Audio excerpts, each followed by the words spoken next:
Baik, kita masuk ke dalam bagian yang paling kita rindukan, yang paling kita tunggu saat ini, yaitu sama-sama belajar melalui renungan singkat. Tetapi sebelumnya saya ingin menyapa kita semua. Shalom Bapak Ibu Guru SMA 1 PSKD.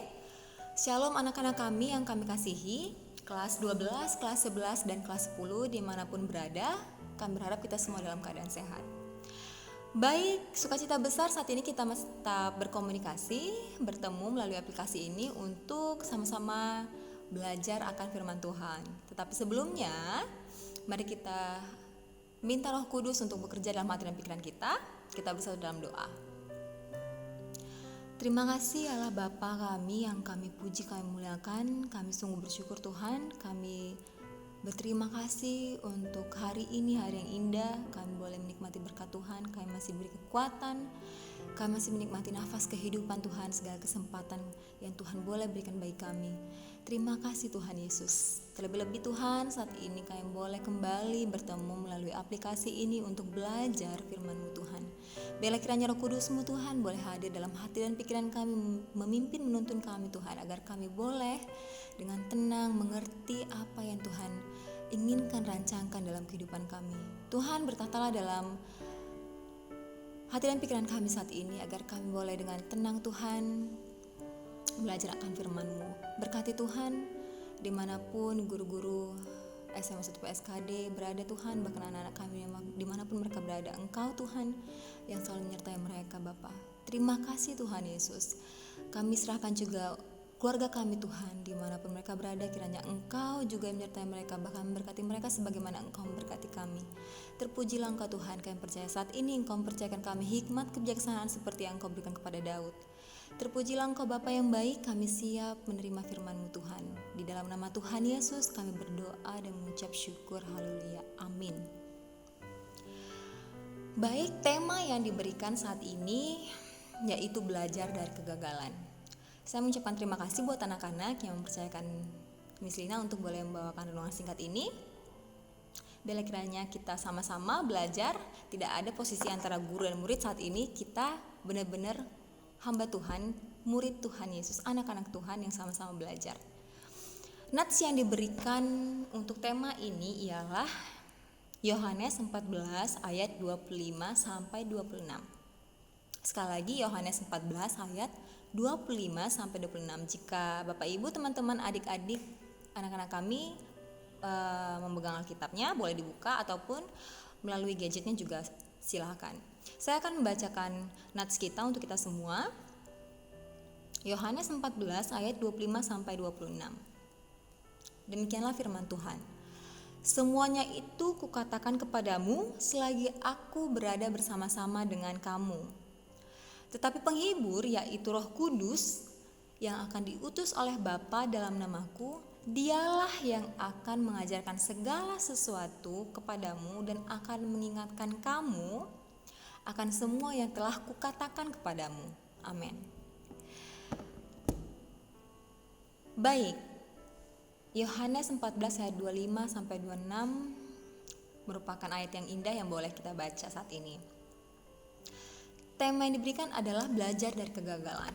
Tetapi sebelum kita mengupas, memahami lebih dalam apa sih maksud dari tema kita, apa sih arti dari kegagalan, apa sih maksudnya belajar dari kegagalan, ada baiknya Miss ajak kita semuanya untuk sama-sama renungkan sejenak nih. Kalian tahu tidak apa itu Roh Kudus? Baik, kita mungkin sering mendengar Roh Kudus itu, ya kita nggak bisa lihat Miss, tapi kita rasakan dia menggerakkan kita, menjaga kita, gitu. Atau beberapa yang lain memiliki versi sendiri.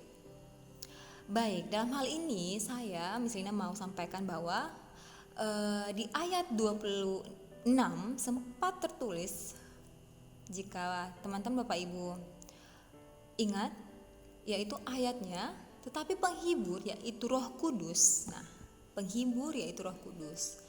Berarti Roh Kudus itu sangat baik dong perannya dalam kehidupan kita, sangat penting. Dia bisa menjadi penghibur begitu. Tapi jika Bapak Ibu, adik-adik semua membaca dari awal dari pasal ini, mulai dari ayat 15 dengan perikop Yesus menjanjikan penghibur, di sana dikatakan juga kalau Roh Kudus itu ternyata juga sebagai penolong. Nah, itu ada di ayat 16. Aku akan meminta kepada Bapa dan ia akan memberikan kepadamu seorang penolong yang lain, supaya ia menyertai kamu selama-lamanya. Berarti Roh Kudus itu perannya banyak ya, baik dong, dan sangat-sangat penting dalam kehidupan kita. Dia bisa menjadi penghibur, terutama menjadi penolong. Nah, Roh Kudus menjadi penolong. Penolong buat siapa? Begitu kan? Penolong buat Tuhan Yesus kah?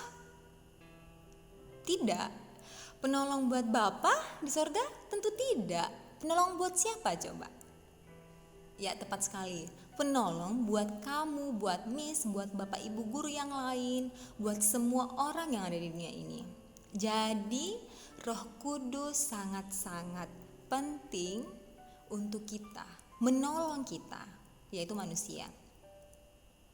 Terus kamu mungkin bertanya gitu kan, terbenak mungkin, loh Miss kenapa sih untuk manusia aja gitu? Iya, untuk manusia. Kenapa? Karena manusia itu lemah. Karena manusia itu tidak bisa jalan dan hidup sendiri. Jangan kaitkan sama pelajaran sosiologi ya, manusia itu makhluk sosial, tidak bisa hidup sendiri, bukan. Artinya dia tidak bisa menjalankan kehidupan ini sendiri dengan kekuatannya sendiri. Karena manusia itu butuh bantuan, karena manusia itu butuh bimbingan. Apalagi karena manusia itu butuh petunjuk, bukan petunjuk dari orang-orang pintar gitu ya, bukan.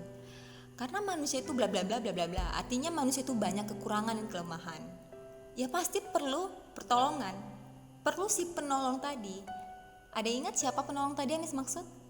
Benar, yaitu Roh Kudus.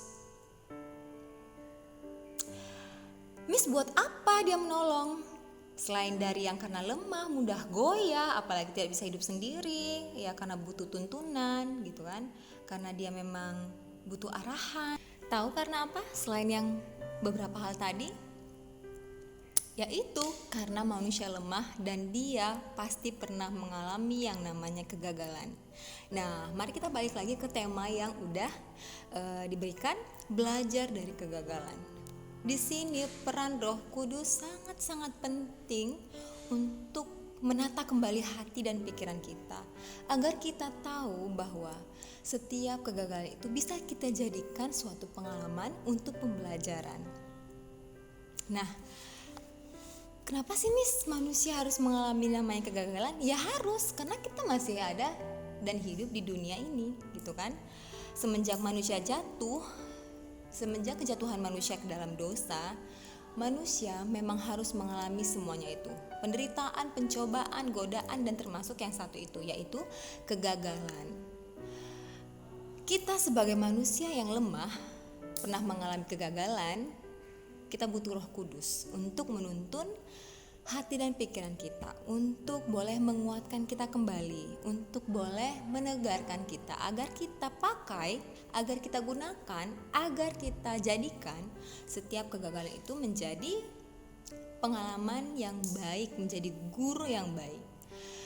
Satu hal yang pasti untuk kita semua, setiap kegagalan sekalipun itu hal negatif, jangan kita lupakan begitu saja. Ambil hal yang baiknya. Jika kita tidak pernah mengalami yang namanya kegagalan, bagaimana kita belajar?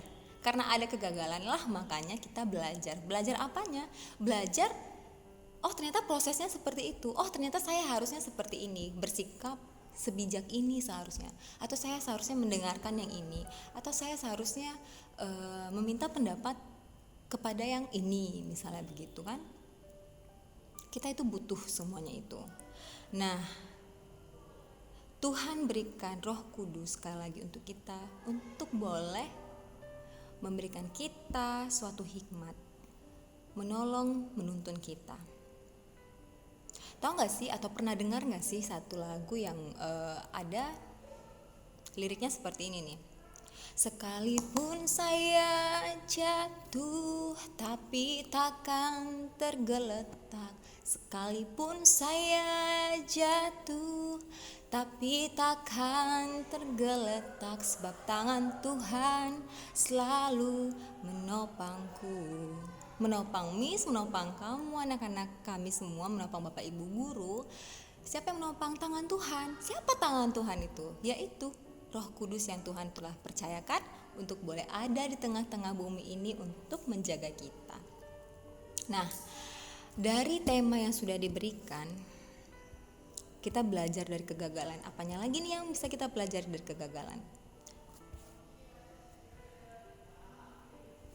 Kita cenderung kembali lagi cenderung merasa kita sangat salah misalnya begitu, atau kita cenderung menyalahkan, mengutuk diri sendiri karena kita pernah gagal.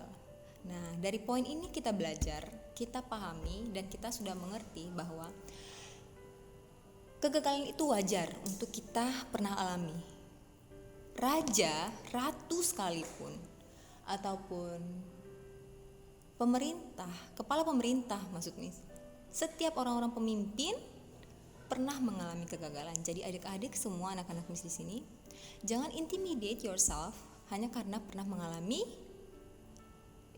failure. Jadi kegagalan itu jadikanlah sebagai hal yang membantumu untuk mendewasakanmu. Percaya dan yakinlah, Roh Kudus akan menuntun kamu, menolong kamu, membantu kamu untuk belajar dari setiap proses jika kamu pernah mengalami kegagalan. Jadi hal penting yang boleh kita petik dari nats kita hari ini, dari tema kita hari ini adalah kita belajar dari kegagalan yang pasti akan ditolong, dituntun oleh Roh Kudus yang tidak akan pernah meninggalkan kita. Belajarlah dari kegagalan. Karena apa? Karena kegagalan itu adalah guru, adalah cermin kamu untuk boleh kamu reflect kembali. Oh, ini pernah seperti ini. Oh, ini pernah seperti ini. Jadi saat kamu berjalan kembali ke depan, kamu tahu langkah apa yang akan kamu lakukan, pemikiran apa yang akan kamu rancang, dan kepada siapa kamu akan memberikan hati kamu untuk dipimpin. Ya pastinya untuk dan kepada Tuhan kita. Karena tanpa Dia, tanpa kamu meminta kekuatan dari Dia, pertolongan, keikutsertaannya, gak menutup kemungkinan kamu akan gagal dan bolak-balik gagal. Banyak nih contoh-contoh tokoh, gak usah dulu tokoh Alkitab, tokoh-tokoh dalam ilmu pengetahuan gitu kan.